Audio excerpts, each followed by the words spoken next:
അപ്പോൾ എല്ലാവർക്കും എൻ്റെ യൂട്യൂബ് ചാനലിലേക്ക് സ്വാഗതം. ഏവരും എന്നെ സപ്പോർട്ട് ചെയ്യുക, സബ്സ്ക്രൈബ് ചെയ്യുക. അപ്പോൾ നമ്മളിന്ന് പഠിക്കാൻ പോകുന്നത് 10ാം ക്ലാസ്സിലെ ബയോളജി ചാപ്റ്ററായ ഫസ്റ്റ് സെൻസേഷൻ ആൻഡ് റെസ്പോൺസ്.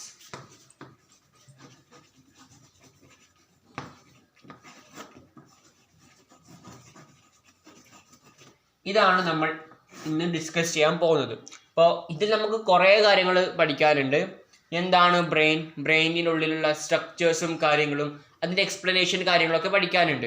കൂടാതെ ഒരു നെർവ് സിസ്റ്റം എന്താണ് ഒരു ന്യൂറോണ്, അങ്ങനത്തെ കാര്യങ്ങളൊക്കെ നമ്മൾ ഡിസ്കസ് ചെയ്യുന്നതാണ് ഈ പാഠഭാഗം. ഫസ്റ്റ് വൺ, എന്താണ് സെൻസേഷൻ, അതേപോലെ തന്നെ എന്താണ് റെസ്പോണ്ട്. സെൻസേഷൻ എന്ന് പറഞ്ഞാൽ നമുക്കറിയാലോ. ഇപ്പോൾ ഒരു എക്സാമ്പിൾ പറയാണ്, ഒരു കുട്ടി തീയെടുത്ത് നിൽക്കുന്നു. ഇപ്പോൾ തീയെടുത്ത് നിന്ന് കഴിഞ്ഞാൽ നമുക്ക് ചൂട് അനുഭവപ്പെടും. ഇപ്പോൾ ചൂട് അനുഭവപ്പെടുന്നതിനാണ് നമ്മൾ സെൻസേഷൻ എന്ന് പറയാം. ഒരു കാര്യം നമുക്ക് അനുഭവപ്പെടാം, ചൂടോ എന്തെങ്കിലും ഒരു അനുഭവത്തിനാണ് അനുഭവപ്പെടുന്നതിനാണ് നമ്മൾ എന്ത് പറയുന്നത്, സെൻസേഷൻ എന്ന് പറയുന്നത്. റെസ്പോണ്ട് എന്താണ്, ഒരു കാര്യത്തെ റെസ്പോണ്ട് ചെയ്യുക. ഇപ്പോൾ ഒരു കാര്യം നടന്നുകൊണ്ട് നിൽക്കും, അതായത് എക്സാമ്പിൾ ഒരു ആക്സിഡൻ്റ് ആയി വിചാരിക്കുക. ഒരാൾ ആക്സിഡൻ്റ് ആയി വീണ് തലകുറ്റി വീണാണല്ലോ. അപ്പോൾ അയാൾ എടുത്ത് കൊണ്ടുപോകണം, അത് നമ്മളെ കടമ. അപ്പോൾ അവിടെ നമ്മൾ എന്താണ് ചെയ്യുന്നത്, റെസ്പോണ്ട് ചെയ്യുന്നതാണ്. അല്ലെങ്കിൽ ഒരു കറക്റ്റായ ഉദാഹരണം പറയുകയാണെങ്കിൽ, ടീച്ചർ ക്ലാസ് എടുത്തുകൊണ്ട് നിൽക്കുമ്പോൾ ടീച്ചർ ക്വസ്റ്റ്യൻ ചോദിച്ചു. അപ്പോൾ ക്വസ്റ്റ്യൻ ചോദിച്ചത് രാമുവിൻ്റെയോടാണ്. അപ്പോൾ രാമു അതിന് ഉത്തരം നൽകുന്നതാണ് റെസ്പോണ്ട്. പക്ഷെ ഇവിടെ നമ്മൾ പഠിക്കാൻ പോകുന്നത് എങ്ങനെയാണ് ഒരു സ്റ്റിമുലിയെ നമ്മൾ റെസ്പോണ്ട് കൊടുക്കാം. അതൊക്കെ നമുക്കൊന്ന് പഠിച്ചാലോ. അപ്പോൾ ഫസ്റ്റ് ടോപ്പിക് പഠിക്കാൻ പോകുന്നത് സ്റ്റിമുലി. എന്താണ് സ്റ്റിമുലി? സ്റ്റിമുലി എന്ന് പറഞ്ഞു കഴിഞ്ഞാൽ ഇതിന്റെ ഡെഫിനേഷൻ ഇങ്ങനെയാണ് വരുന്നത്: the sense that evoke respond in organism. എന്താണ് the sense that evoke response to the organism or in the organism എന്നായിരിക്കും. അത് അത്രയും കൂടി പെർഫെക്റ്റ് ആയിരിക്കും. An organism is called a stimuli. അപ്പോൾ സെൻസ് ചെയ്ത് നമ്മൾ അതിനെ റെസ്പോണ്ട് ചെയ്യുക, അതാണ് സ്റ്റിമുലി. അപ്പോൾ ഇതൊന്ന് ജസ്റ്റ് ഒന്ന് എഴുതിയെടുത്തതിന് ശേഷം നമുക്ക് ബാക്കിയൊക്കെ നമുക്ക് ഡിസ്കസ് ചെയ്യാം. അപ്പോൾ ഈ സ്റ്റിമുലി എന്ന് പറഞ്ഞു കഴിഞ്ഞാൽ രണ്ട് തരം ഉണ്ട്. External stimulus or stimuli and internal stimuli or stimulus. ഇപ്പോൾ എന്താണ് ഈ എക്സ്റ്റേണലും ഇന്റേണൽ കൊണ്ട് ഉദ്ദേശിക്കുന്നത്? എക്സ്റ്റേണൽ എന്ന് പറഞ്ഞു കഴിഞ്ഞാൽ പുറത്തേക്കുള്ളത്, നമ്മുടെ ശരീരത്തിൻ്റെ പുറത്തേക്കുള്ള ഭാഗങ്ങളെ സെൻസിനെ റെസ്പോണ്ട് ചെയ്യുക. ഇന്റേണൽ എന്ന് പറഞ്ഞു കഴിഞ്ഞാൽ ശരീരത്തിൻ്റെ ഉള്ളിലുള്ള സെൻസിനെ റെസ്പോണ്ട് ചെയ്യുക, അതാണ് ഒരു സ്റ്റിമുലി. ഇനി ഈ ഡയഗ്രാം ഒക്കെ നിങ്ങൾ ബുക്കിലൊക്കെ വരച്ച് വെക്കണം, ഇമ്പോർട്ടൻ്റ് ആണ്. അപ്പോൾ ജസ്റ്റ് ഒന്ന് വരയ്ക്കുക. അതിനു മുന്നേ ഒരു കാര്യം കൂടി പറഞ്ഞിട്ട് നമുക്ക് ഈ ഡയഗ്രാം വരക്കാം. ഇതിന്റെ എക്സാമ്പിൾസ് നമുക്കൊന്ന് പറഞ്ഞാലോ. എക്സാമ്പിൾ ഫോർ എക്സ്റ്റേണൽ സ്റ്റിമുലി എന്ന് പറയുന്നത്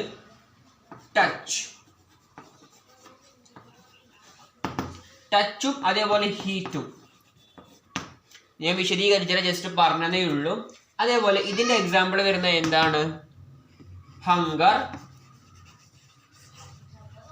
തേഴ്സ്റ്റ്. ഇതൊന്ന് എഴുതിയെടുത്തേ.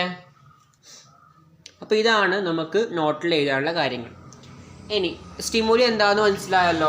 ഇനി നമുക്ക് അടുത്ത ഒരു സെക്ഷനിലേക്ക് ഞാൻ കടക്കുകയാണ്. അതായത് എന്താണ് ഒരു നെർവ് സെൽ. അപ്പോൾ അതിൻ്റെ ഡയഗ്രാം ഞാൻ ജസ്റ്റ് ഒന്ന് ഇവിടെ ഓടിച്ച് വരയ്ക്കുകയാണ്.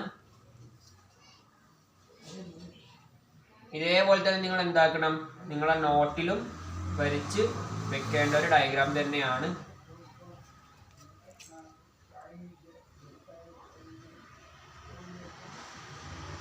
ജസ്റ്റ് ഒന്ന് വരക്കുന്നതേ ഉള്ളൂ, വൃത്തിയിലൊന്നും ഞാൻ വരക്കുന്നില്ല ഇപ്പോൾ.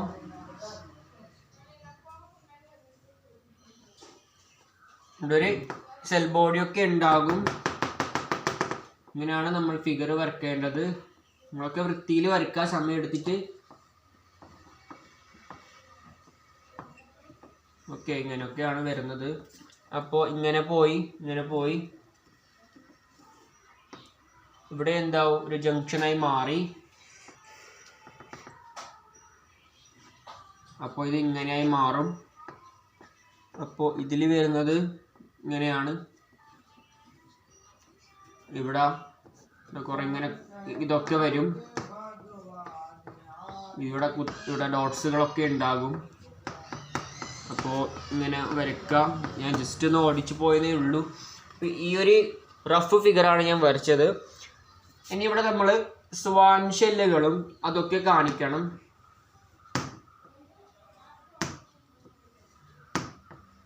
ഇങ്ങനെയൊക്കെ കാണിച്ചതിന് ശേഷം നമ്മൾ ബാക്കിയൊക്കെ പറയാം.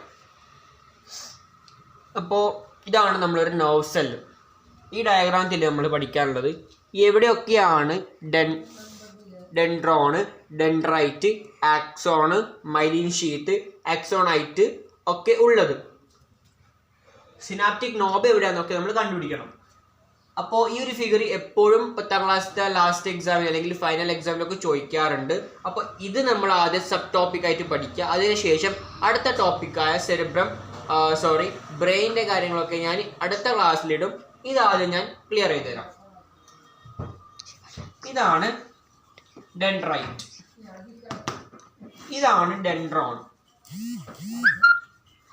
Dendrites are the branches of dendron. Dendrite എവിടെയാണ് കാണുന്നത്? ഡെൻഡ്രോണിന്റെ ബ്രാഞ്ചുകളിലാണ് കാണപ്പെടുന്നത്. അതേപോലെ ഇതെന്താണ്? സെൽ ബോഡിയാണ്. ഇനി ഇവിടെ ആക്സോണും ഉണ്ട്, ആക്സോണൈറ്റും ഉണ്ട്. അപ്പോൾ എവിടെയാണ് ഈ ആക്സോൺ വരുന്നത്? ഈ വടി കാണുന്നുണ്ടോ? ഈ വടി പോലത്തെയാണ് ആക്സോൺ. ഓക്കെ, അതേപോലെ ഈ കാണുന്ന ഇത് എന്താണ്? Synaptic knob.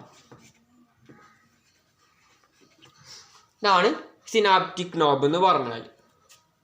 ഇവിടെ നിന്നാണ് നമ്മൾ ഇമ്പൾസസ് അല്ലെങ്കിൽ എന്തു പറയാനേ, ഒരു ന്യൂറോണിൽ നിന്ന് മറ്റേ ന്യൂറോണിലേക്ക് ഇമ്പൾസസ് പാസ് അല്ലെങ്കിൽ മെസ്സേജുകൾ പാസ് ചെയ്യുന്നത് ഇവിടെ നിന്നാണ്. ഈ ഒരു പ്രോസസ്സിനെ നമ്മൾ സിനാപ്സ് ഒക്കെ വിളിക്കും. അപ്പോൾ ഈ ഫിഗർ ഒന്ന് വരച്ചതിന് ശേഷം നമുക്ക് ബാക്കിയുള്ള കാര്യം പറയാം.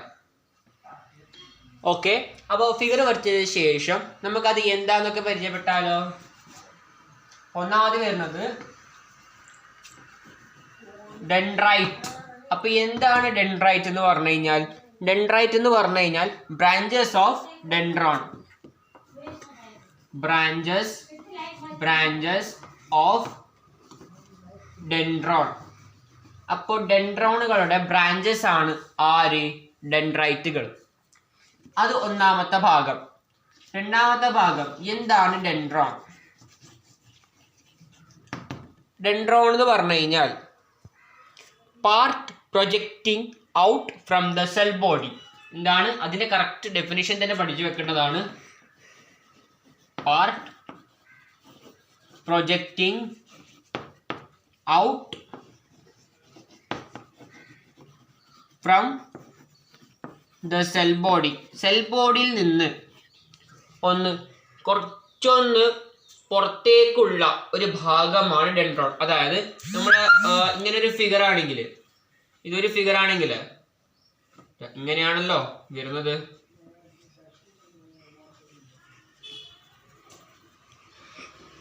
അപ്പോൾ ഇങ്ങനെയല്ലേ വരുന്നത്. അപ്പോൾ ഇവിടെയാണല്ലോ നമ്മളെ സെൽ ബോഡി ഉള്ളത്. ഇവിടെ ഇങ്ങനെയാണല്ലോ വരുന്നത്. അപ്പോൾ ഇവിടെയല്ലേ സെൽ ബോഡി. അപ്പോൾ ഈ സെൽ ബോഡിയിൽ നിന്ന് ഈ ഒരു ഭാഗത്താണ് ഡെൻഡ്രോൺ വരുന്നത്. അപ്പോൾ എവിടെയാണ് ഡെൻഡ്രോൺ എന്ന് മനസ്സിലായല്ലോ. അപ്പോൾ part projecting out from the cell body. Cell ബോഡിയിൽ നിന്ന് കുറച്ചും കൂടി ഔട്ടിലേക്കാണ് വരുന്നത്, കുറച്ച് താഴോട്ടേക്കാണ് വരുന്നത്. ഇനി നെക്സ്റ്റ് വൺ എന്താണ്? ആക്സോൺ. ആക്സോൺ എന്ന് പറഞ്ഞു കഴിഞ്ഞാൽ ലോങ് filament from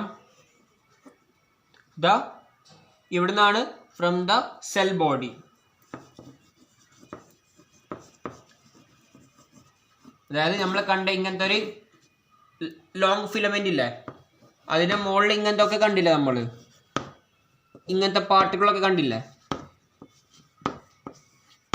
ഇതാണ് സ്വാൻ ഷെല്ലുകൾ. ഇതാണ് സ്വാൻ ഷെല്ലുകൾ. ഓക്കെ, അതും മനസ്സിലായല്ലോ. പിന്നെ ഈ ഒരു ടിപ്പിലാണ് നമുക്ക് ആക്സോൺ ആയിട്ട് വരുന്നത്. ഓക്കെ, അപ്പോൾ അതും മനസ്സിലായി. അപ്പോൾ നമുക്ക് ബാക്കിയുള്ള കാര്യങ്ങളൊന്ന് എഴുതിയെടുക്കാം പെട്ടെന്ന്. ഇതൊക്കെ എന്താക്കാം, നോട്ടിലൊക്കെ എഴുതാം. ആണ് എത്രയും ഇമ്പോർട്ടൻ്റ് ആണ്. നിങ്ങൾക്ക് എക്സാമിന് ചോദിച്ചു കഴിഞ്ഞാൽ ഇത് മാത്രം എഴുതി വെച്ചാലും മതി, ധാരാളം. എന്താണ് ആക്സോണൈറ്റ്? ആക്സോണൈറ്റ് എന്ന് പറഞ്ഞു കഴിഞ്ഞാൽ ടെർമിനൽ ബ്രാഞ്ചസ് ഓഫ് ആക്സോൺ. എന്താണ്? They are the terminal branches of axon. ആക്സോണിന്റെ ടെർമിനൽ ബ്രാഞ്ചസ് ആണ് ആര്? ഈ ആക്സോണൈറ്റുകൾ. ആക്സോൺ എന്താണ്? ഒരു ഫിലമെന്റസ് ലോങ് ഫിലമെന്റ് ആണ് ഫ്രം ദ സെൽ ബോഡി. എന്താണ് ഡെൻഡ്രോൺ? ഡെൻഡ്രോൺ എന്ന് പറഞ്ഞു കഴിഞ്ഞാൽ part projecting out from the cell body. Dendrite എന്താണ്? Branches of dendron. ഇനി രണ്ട് കാര്യം കൂടി ഉണ്ട്, അതും കൂടി കഴിഞ്ഞാൽ കഴിഞ്ഞു. അപ്പോൾ നമ്മൾ കഴിയാറായി. സെക്കൻഡ് ഭാഗം ഞാൻ പറഞ്ഞതുപോലെ സെക്കൻഡ് പാർട്ടിലേക്ക് നമുക്ക് ഡിസ്കസ് ചെയ്യാം. എന്താണ് synaptic knob? Tip of the axonite. എന്താണ് സിനാപ്റ്റിക് നോബ് എന്ന് പറഞ്ഞാൽ? Tip of the axonite. അപ്പോൾ ഈ ഒരു 5 കാര്യങ്ങളും കൂടാതെ എന്താണ് സ്വാൻ സെൽ എന്ന് പറഞ്ഞു കഴിഞ്ഞാലോ, എൻസർക്കിൾ ദ ആക്സോൺ. അത്രയേ ഉള്ളൂ, അതിൽ പ്രത്യേകിച്ചൊന്നുമില്ല. സ്വാൻ ഷെല്ലുകളിൽ പിന്നെ ഉള്ളത് മാറ്ററും കാര്യങ്ങളൊക്കെ ഉണ്ട്, അത് നമുക്ക് അടുത്ത ക്ലാസ്സിലേക്ക് ഡിസ്കസ് ചെയ്യാം. അപ്പോൾ അതേ ഉള്ളൂ. സ്വാൻ സെൽ എന്ന് പറഞ്ഞാൽ എൻസർക്കിൾ ദ ആക്സോൺ. ആക്സോണിനെ എൻസർക്കിൾ ചെയ്തിട്ടുള്ള ഇത് ഇങ്ങനെ, ഇതാണ് സ്വാൻ ഷെല്ലുകൾ. ഇത് ആക്സോൺ ആണെങ്കിൽ ഇതെന്താണ്? സ്വാൻ സെല്ലുകളാണ്. അപ്പോൾ ഇത്ര കാര്യങ്ങളാണ് നമ്മൾ ഇന്ന് പഠിച്ചത്. അപ്പോൾ എല്ലാവരും പ്ലീസ് സബ്സ്ക്രൈബ് ചെയ്യുക. ഡൗട്ട്സുകളൊക്കെ ഉണ്ടെങ്കിൽ കമൻറ്റ് ബോക്സിൽ ഇട്ടാൽ മതി. ഞാൻ തീർച്ചയായും ലൈവ് അല്ലെങ്കിൽ ഞാൻ വീഡിയോയിൽ ഇടുന്നതായിരിക്കും. നന്ദി, താങ്ക് യു.